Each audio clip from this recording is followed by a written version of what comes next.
হযরত ওমর রাদিয়াল্লাহু তাআলা আনহু তিনি একবার রাতের বেলায় হযরত ওমর রাদিয়াল্লাহু তাআলা তিনি একবার মরুভূমি দিয়ে যাচ্ছেন।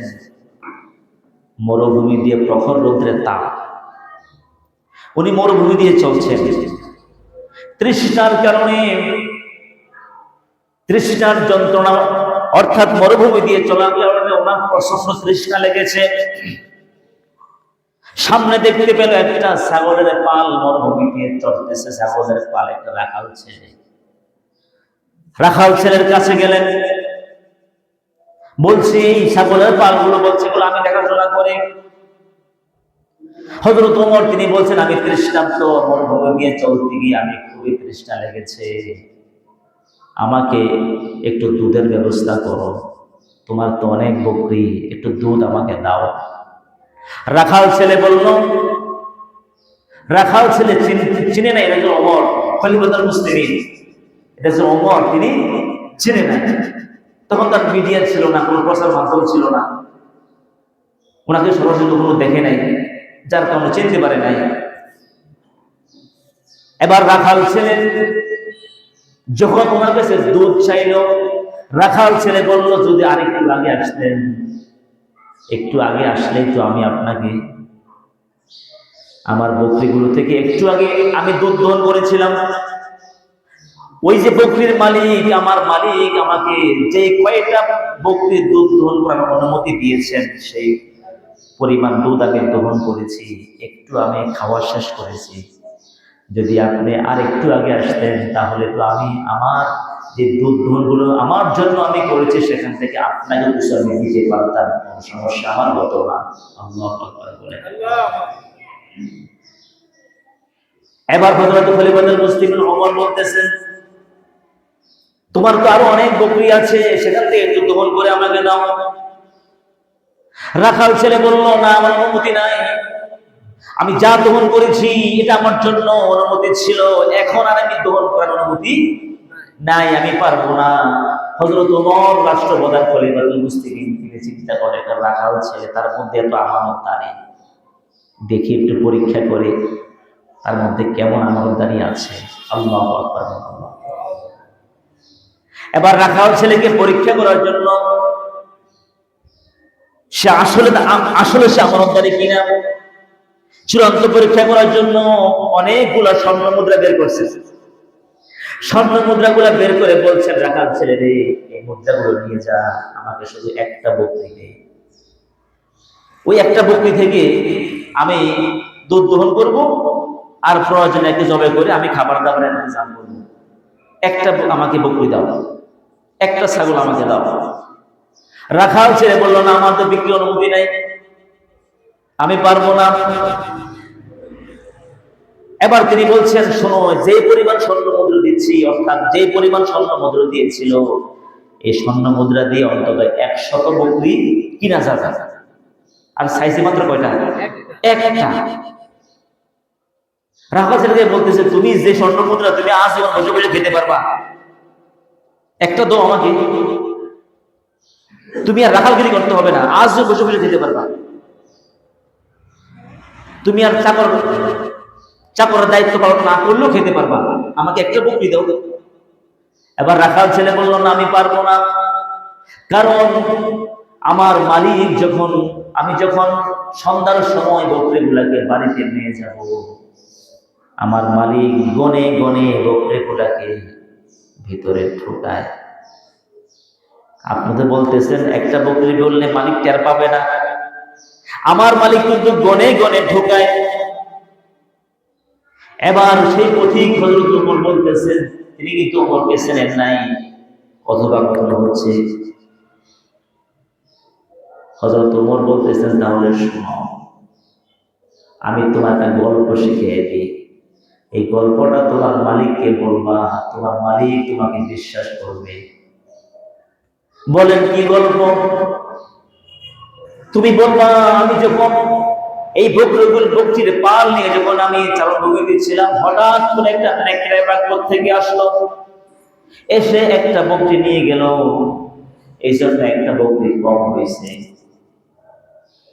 এবার চাকর বলতেছে, রাখাল ছেলে বলতেছে ঠিক আছে, এটা আমি বলতে পারবো, হ্যাঁ আমার মালিক আমার প্রতি এতটুকু বিশ্বাস আছে। আমি যদি বলি একটা বকরি নেকড়ে বাঘ এসে একটা বকরি নিয়ে গেছে, খেয়ে ফেলছে, আমি এই গল্পটা বললে আমার মালিক অবশ্যই আমাকে বিশ্বাস করবে। আল্লাহু আকবার। আমার মালিক অবশ্যই বিশ্বাস করবে। আপনি তো একটা সুন্দর গল্প শিখিয়ে দিয়েছেন, চমৎকার গল্প আমাকে শিখিয়েছেন, তবে হ্যাঁ আমার আরেকটা মালিক আছে আকাশে। দুনিয়ার মালিক আমার শ্রেষ্ঠ, আরেকটা মালিক আমার আকাশে আছে। সেই মালিকের নাম কি বলেন? আল্লাহ। সকলে জবানটা খুলে বলেন আল্লাহ। আল্লাহ আরেকজন মালিক আমার আকাশে আছে। ও পথিক, আপনি তো আমাকে সুন্দর গল্প শিখিয়েছেন, দুনিয়ার মালিক আমার গল্পটা বিশ্বাস করবে। আরেকটা গল্প আমাকে শিখিয়ে দেন, আরেকটা গল্প আমাকে শিখিয়ে দেন, যেই গল্পটা আকাশের মালিক বিশ্বাস করবে। আল্লাহু আকবার বলেন আল্লাহ। আরেকটা গল্প আমাকে শিখিয়ে দেন, যে গল্পটা আকাশের মালিক বিশ্বাস করবে। আমার ভাইয়েরা, যখন বলছে আরেকটা গল্প শিখিয়ে দেন, হযরত ওমর বলতেছেন, রাখাল ছেলের হাত ধরে বলতেছেন, তুই আমার সাথে আয়। আর রাখালগিরির প্রয়োজন নাই, বকরিগুলোকে নিয়ে মালিককে দিয়ে দিলেন। বলছে তুই রাখালগিরির দরকার নাই, তোকে আমি আমার দেশের অর্থনীতির দায়িত্ব তোমাকে দিয়ে দেব। আল্লাহু আকবার। বাইতুল মালের সম্পাদক তোকে আমি বানাবো। সে হয়ে গেল দেশের অর্থমন্ত্রী। সুবহানাল্লাহ বলতেন না? সুবহানাল্লাহ বলতেন না? এই যে দেশের অর্থমন্ত্রী হয়েছেন, তার চেহারা দেখছেন, স্বাস্থ্য দেখছেন? বলেন দেখি কি দেখছেন? তাকওয়া। একটু জবানটা খুলে বলেন না, কি দেখছেন? তাকওয়া, আল্লাহর ভয়। আমার ভাইয়েরা, যদি আমাদের দেশের মন্ত্রী বলে এমন আল্লাহকে ভয় করতো, সোনার বাংলা হইতো। কথা বল ঠিক কিনা? খলিফাতুল মুসলিমিন হযরত ওমর রাখাল ছেলেটাকে অর্থমন্ত্রী বানাইয়া দিলেন। কেমন অর্থমন্ত্রী, মনোযোগ দিয়ে শুনেন। একবার হযরত ওমর একটা মাসিক ভাতা পেতেন, রাষ্ট্র পরিচালনার কারণে একটা মাসিক ভাতা পেতেন। এই ভাতাটা দিয়ে এই দিক দিয়া কেনাকাটা, ঈদের মৌসুম খরচের চেয়ে বেশি লাগবে। দেখেন, যে অর্থমন্ত্রীকে নিজে অর্থমন্ত্রী দায়িত্ব দিয়েছেন, ওনার কাছে একটু অতিরিক্ত 1 মাসের অগ্রিম ভাতা চাইছে। কি চাইতে পারে না? এরকম চায় না? আপনাদের অধীনস্থ চাকরি করে, কাজ করে, বলছে স্যার আমাকে একটু যদি 1 মাসের অগ্রিম আমাকে দিয়ে দেন, আমার একটু উপকার হবে। এরকম হয় না? হয় না? তো যে অর্থমন্ত্রীকে, সে তো রাখালগিরি করতো, রাখাল ছিল, আর কোনো চাকর ছিল, কোনো দামই ছিল না। ওই চাকরের দায়িত্ব থেকে, রাখাল থেকে লোকটাকে টেনে এনে হযরত ওমর অর্থমন্ত্রী বানাইছেন। তার সম্মান কি বাড়ছে না করেছে? সারা দেশে পরিচিত হয়ে গেছে। এখন যিনি এই দায়িত্বটাতে এনেছেন, তিনি কি হযরত ওমর রাদিয়াল্লাহু তাআলা আনহু। তিনি চাইছেন ওনার কাছে যে আমি তোমার অর্থমন্ত্রী বানাইছি, আসলে আমি একটু সমস্যা আছি। রাষ্ট্র দেখেন, রাষ্ট্র প্রধান, দেশের সরকার হযরত ওমর, অর্ধেকটা পৃথিবীর প্রেসিডেন্ট, অতিরিক্ত টাকা পয়সা হাতে নাই। আল্লাহু আকবার বলতেন, আল্লাহু আকবার বলতেন না? গতকাল দেখলাম এক ছেলে অল্প বয়সে এমপি হয়ে গেছে গাজীপুরে। সালাউদ্দিন বলতেছে, দেখেন আমি খালি হাতে কিন্তু আপনাদের কাছে এমপি হয়েছি। আমি যখন বিদায় হব, আবার খালি হাতে বিদায় হব। আল্লাহু আকবার। আমার কাছে অতিরিক্ত টাকা আসবে না, আমার যা হালাল ভাবে যা তাই, অতিরিক্ত 1 টাকাও আসবে না। আল্লাহ তাকে হযরত ওমরের মতো কবুল করুন, আমিন। আমি বলে আল্লাহ পাক তাকে ওমরের অর্থনীতির, আল্লাহ ওমরের অর্থমন্ত্রীর মতো তাকে কবুল করুন, আমিন বলে। আলহামদুলিল্লাহ। ইদানিং অনেকগুলো এমপি এই ঘোষণা দিয়েছে। আলহামদুলিল্লাহ বলবেন না? যে আমরা দুর্নীতি করব না, দুর্নীতিকে আমরা সুযোগ দেব না। আল্লাহ যেন বাংলাদেশটাকে সোনার বাংলা করার তৌফিক দান করেন, আমিন। আমার ভাইয়েরা, হযরত ওমর বললেন, তোমাকে তো আমি অর্থমন্ত্রী বানাইছি, আমার অগ্রিম 1 মাসের ভাতা আমাকে দিবা। এবার অর্থমন্ত্রী বলতেছেন জাহাপনা। অর্থমন্ত্রী বলতেছেন, আমিরুল মুমিনিন, হ্যাঁ আমি আপনাকে দেব, অসুবিধা নেই, তবে আপনি আমাকে একটা লিখিত দেওয়া লাগবে। কি দেওয়া লাগবে? কি দেওয়া লাগবে?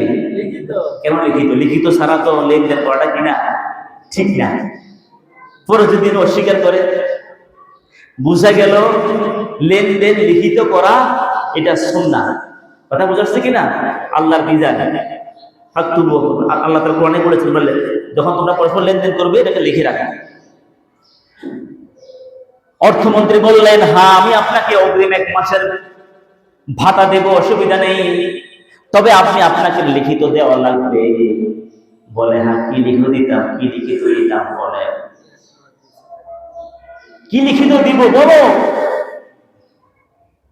এবার অর্থমন্ত্রী বললেন, ওমর খলিফাতুল মুসলিমিন, আপনি যে আগামী 1 মাস দুনিয়াতে বেঁচে থাকবেন, হায়াত পাইবেন, এর নিশ্চয়তা গ্যারান্টি আমাকে লিখিত দেওয়া লাগবে। আল্লাহু আকবার। কি বুঝেছেন?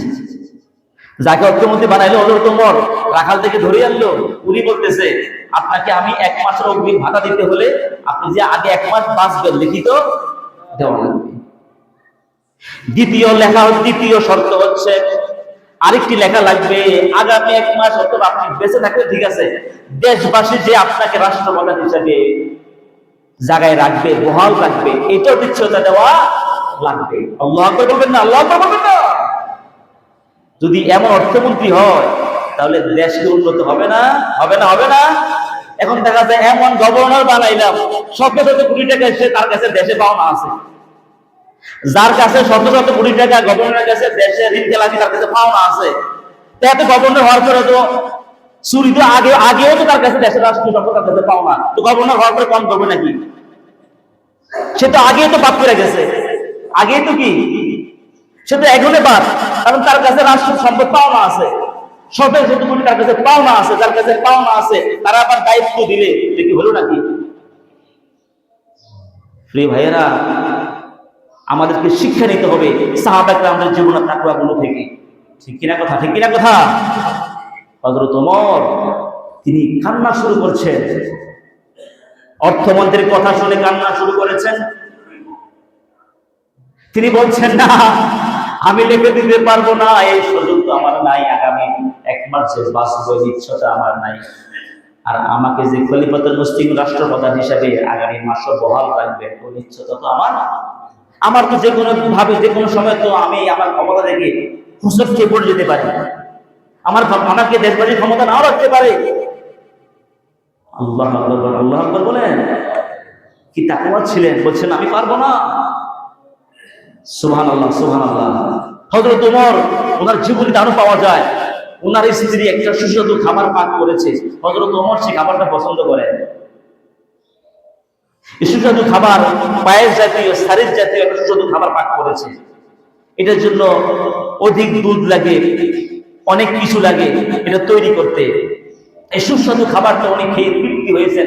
স্ত্রীকে জিজ্ঞাসা করলো, তুমি আমার পছন্দের খাবার পাঠাইছো, এই আমি তো যে বেতন ভাতা পেয়েছি এটা দিয়ে তো এই অতিরিক্ত এই খরচটা করা সম্ভব না, তুমি কিভাবে এটা করলে? সুবহানাল্লাহ বলতেন না? দেখেন, খুঁজ দিতেছে, আমি যে পরিমাণ খরচ, যে পরিমাণ ভাতা পাই আর ফ্যামিলিতে যে খরচটা করি, এর চাইতে অতিরিক্ত এই খরচটা কিভাবে করলে? জিজ্ঞেস করছে কাকে? স্ত্রীকে। আমরা তো খানা পাইলে পাইছি, বাস মজা করে খাই পেয়েছি, আর পিছনের দিকে তাকাই না। না, এটা করা যাবে না, এটা হালাল কি হারাম এটাকে আমাকে কি করতে হবে? যাচাই করতে হবে। আমরা করছি না, খাবার হইলেই হয়, সুবিধা হইলেই হয়, হালাল হারাম দরকার নাই। আমার ভাইয়েরা, হযরত ওমর যখন স্ত্রীকে বললেন এই খাবার কোথা থেকে আনলে, তার অর্থটা কোথা থেকে জোগাড় করলেন, স্ত্রী বললেন, আপনি যে প্রত্যেক মাসে মাসে আপনি যে পারিবারিক খরচের টাকা দেন, আমি কিছু খরচ কমিয়ে কিছু খরচ আমি কম করে এই টাকাটা আলাদা রেখে দিছি। সুবহানাল্লাহ কয় না? কি চুরি করছে নাকি? কি অন্য থেকে নিয়ে আসছে নাকি? না, কি করছে? যে খরচটা প্রত্যেক মাসে হযরত ওমর ফ্যামিলি চালানোর জন্য স্ত্রীর হাতে দেয়, ওই খরচ থেকে কিছু টাকা বাঁচিয়ে উনি টাকাটা আলাদা রেখে এটা দিয়ে এই মিষ্টান্ন খাবারটা তৈরি করছে। এবার কত টাকা বাঁচাইছে খোঁজ দিছে, এত টাকা উনি এটা প্রত্যেক মাসের খরচ থেকে আলাদা স্ত্রী রেখে দিয়েছেন, এটা দিয়ে মিষ্টান্ন খাবারটা বানাইছে। উনি তো চুরিও করে নাই। হযরত ওমর তিনি আবার বলতেছেন, তাহলে আমি যে রাষ্ট্রীয় ভাতাটা নেই এর তো আমি বেশি নিয়ে যাচ্ছি, যে অংশটা প্রতি মাসে মাসে বাঁচায় রাখছে আমার স্ত্রী, এটা না হলেও চলে। খলিফাতুল মুসলিম রাষ্ট্র যে ভাতাটা পাচ্ছেন, তোমার আলাদা কোনো ইনকাম নাই, এটা দিয়ে পরিবারটা চলে। এবার তিনি বলতেছেন অতিরিক্ত যে খরচটা আমার স্ত্রী করতে পারছে, বুঝে গেল এই টাকাটা না হলেও, এই দিনার এই দেরহামটা না হলেও ফ্যামিলি চলতে পারবে। বাইতুল মালের সম্পাদককে বলেছে, অর্থমন্ত্রীকে বলেছে, আগামী মাস থেকে আমাকে এই টাকাটা কম দিবা। আল্লাহু আকবার, আল্লাহু আকবার, কি আমানতদার ছিলেন। আচ্ছা বলেন দেখি, এগুলা কি যারা রাষ্ট্রের দায়িত্ব আছে তাদের জন্য কি এগুলা শিক্ষণীয় নয়? আজকে আমরা সেখান থেকে শিক্ষা নিচ্ছি না।